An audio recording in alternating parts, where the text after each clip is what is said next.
Hi there, I'm the Complex Games Apologist, and I want to reply to a community question which is out there, which is about, are settings difficult to learn?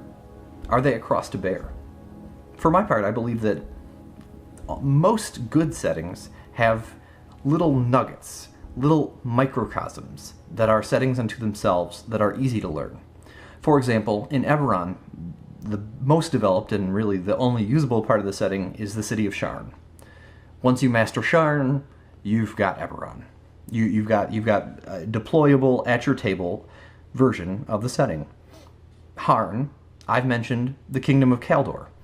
Kaldor is isolated on the Kald River, which is behind a massive waterfall the size of Niagara Falls, maybe Victoria Falls, and Meldurin, another kingdom, has kind of tweaked and picked and choosed what kind of outside world contacts Kaldor is allowed to have. And so Kaldor is an area unto itself that you can learn. Of course, that equilibrium is not particularly stable. King Terastra in Kaldor has engaged in various military adventures in the last century, and maybe there will be more after the succession crisis is resolved. After the death of King Miganath. We'll make a video about that at some point. Needless to say, what I'm saying is that there's places in settings, the Spinward Marches or the Soleimani Rim in the original Traveller universe. You get it? You don't have to learn the whole thing.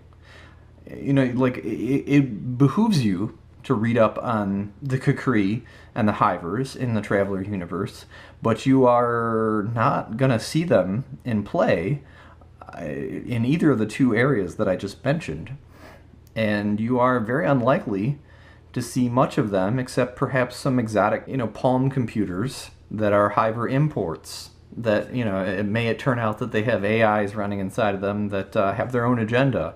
It's going to be a weird magic item more than it's going to be an entire plot line.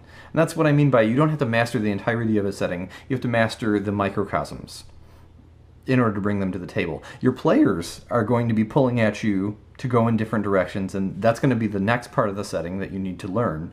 And you will never have perfect prescience about where the game is going to be pulling you. Even if you have a strictly kind of railroady vision, what emerges in play through role-playing and through character is going to pull you into new directions. And so if you were going to try and master everything to begin with, who says that your study guide would allocate to the correct places in the setting at all? For my part, Harn wasn't hard to learn. I had 2 jobs, and I was kind of basically living out of a shoebox. I had very few possessions, and I had a single laptop which wouldn't run Windows anymore. I was just running Ubuntu. And that's where I started learning Harn, was in that context. And I would say that that's where I mastered it to the point where I was ready to make videos about it 5 years later, is back then. Traveller Universe is a little bit more complicated and has been a lifetime relationship. And that's because Traveller Universe, I believe, is begun life, and in some cases, some people believe that it is more of a setting that is best left without details. And I must disagree wholeheartedly. The founder of this topic on RPG Brigade asserted that the most useful or the most joyful to learn settings are the ones that are intentionally vague about certain elements. His example was Astonishing Swords and Sworcemen, Swords and Sorcerymen of Hyperborea. His example was that this is more joyous to learn because it's intentionally vague, and I have to disagree. In that case, what's the point? I can rattle off the top of my head a setting pretty quickly. I can say that the Nimraki are a copper-skinned people that are proud warriors, and they have always been opposed by the pale and scholarly Gorborki. It just doesn't matter if it's just at that level of detail, to me.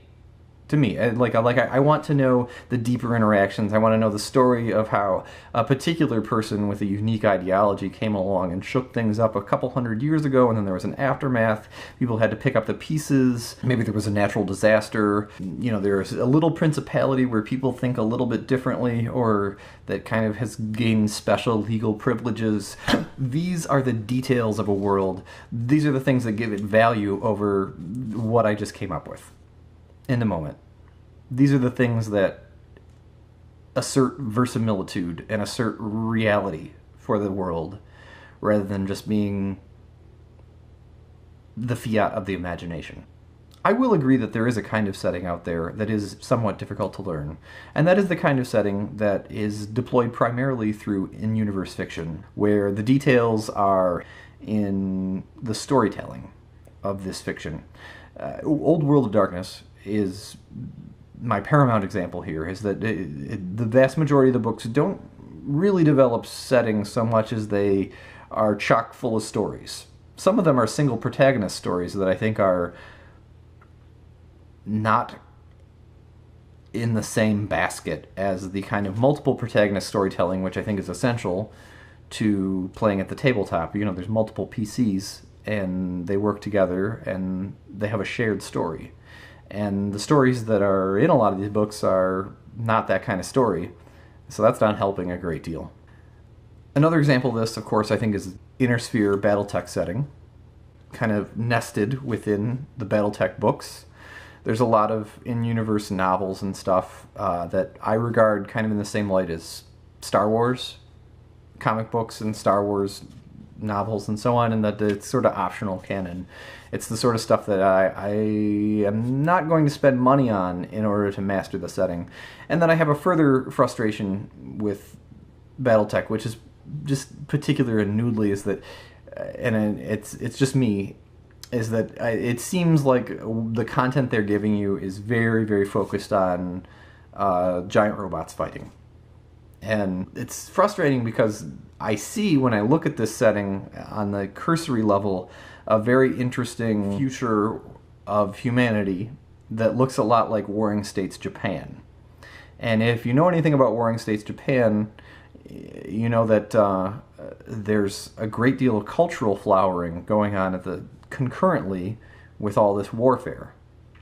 And it's the limited warfare that these parties are taking part in that enables this cultural flowering to take place. This isn't the 30 Years' War, which devastated Germany. It's some sort of nuanced, elevated killing, and that's what they claim to be. So where's all the culture?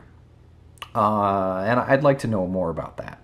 Now, you can always say, oh, you can come up with that yourself. Well, yes, I could, but that's work. And one of the things that I really like is for settings to do some work for me, so that I can do even more work, so that I can peak the needle further. It's like presets on a synthesizer. For me, there's different sounds which come out of a keyboard that I play, and they're included sounds, and then I start to tweak some knobs.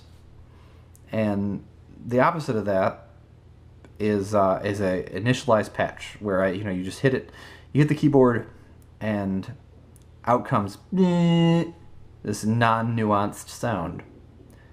And for my part, I think that vague settings are that. Vague settings are just a lack of a synthesizer preset, or they're a single synthesizer preset. They're just one sound. And then there's supposed to be an inspiration for all the other sounds to make. And I am much more excited by the settings that are a universe of sounds, that are 128 different things for my ears to witness, and possibly also including some melodies, some future campaign arcs, like the Great Pendragon campaign, or like the Fifth Frontier War in Traveler, or like the storied history of Harn. That's what's important to me in settings. And I find that the mastery of them is something which I do through daydreaming. I take it with me to work, I take it with me to walk, I take it with me to cook in the kitchen, and I run it like a program in my mind. And it's never hard, and it's always a joy. I'm the Complex Games Apologist, and this has been just a little bit of community talk.